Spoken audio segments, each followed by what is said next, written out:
Hello, my name is Matt Rousu, and created this short lesson to provide an introduction to experimental auctions. So, the first one that I think many of you might have, is what exactly are experimental auctions? So, these are not auctions that are designed in any way to maximize the profit of the person selling the item. Instead, these are auctions that are set up specifically to elicit demand from consumers. So to capture consumers' demand for items. So much like you have psychology experiments that would come in and gather preferences or gather reactions of participants to particular situations, experimental auctions can use an auction in a controlled setting to gather demand preferences from consumers. So they offer some big advantages to many other ways of eliciting consumer demand or eliciting consumer preferences. So a few of the key preferences, one is control. So if you run an experimental auction, you get to control what is sold. You get to control the information that is provided, the setting that you're providing it in. You could run a treatment group and a control group, much like you could with a psychology experiment, where perhaps some groups of participants are bidding on items with one label and other participants are bidding on something with a different label, or the information that's seen by consumers, or maybe there's a commercial that's run, right? I mean, you have a lot of control to influence what's going on and see how would a commercial or how would information or how would a label impact demand for a product. That's a big advantage, and that's something that can be very tough to elicit generally in the field. Second big advantage, experimental auctions are actual auctions. They're not hypothetical. So that makes this much better than a survey for eliciting demand. We know in surveys there's hypothetical bias. With an auction, you are literally selling things to people, so people have to take it seriously. You don't have hypothetical bias. And if done correctly, experimental auctions are demand revealing.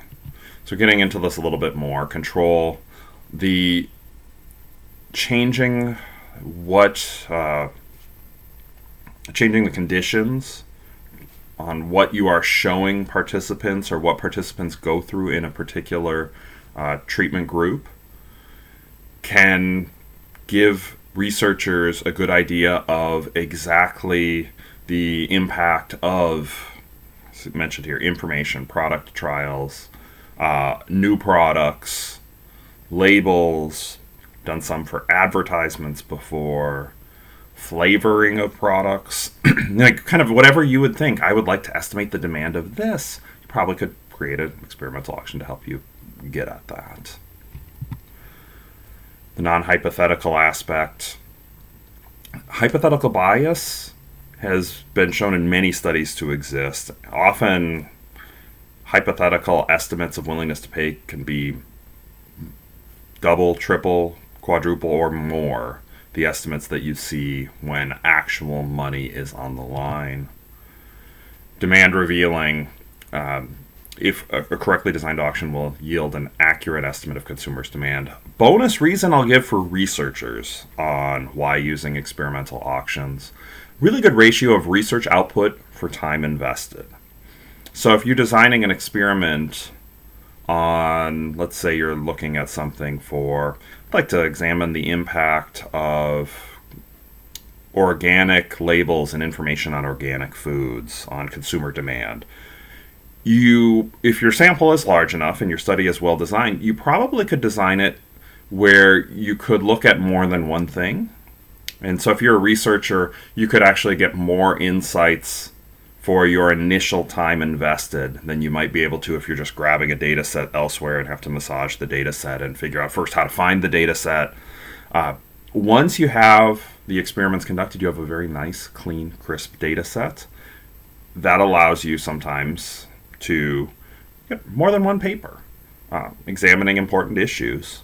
So Time is limited, right? Economists are all about maximizing utility subject to a budget constraint. Budget constraint is time, utility, the amount of research that you could conduct, the amount of insights you can gain. Standard auction types that are often discussed or seen. I'm going to mention 3 here briefly. So ascending bid auction, that's where you'll see an auctioneer who's yelling, who's looking for people to yell out their bids. Open outcry auction, oral auction. Another type, everybody submits a written bid. The top bidder wins the auction, pays the price submitted on the bid. But the auction we're going to talk about for experimental auctions is a second price sealed bid auction, or a Vickrey auction. So in a second price auction, that's where everybody submits a bid, but it's not the top price that's the winning price. It is the top bidder wins, but they don't pay their own price. They pay the second highest price. The reason we like the second price auction is it's incentive compatible. So all bidders submit a sealed bid. The highest bidder wins the auction but pays the second highest price.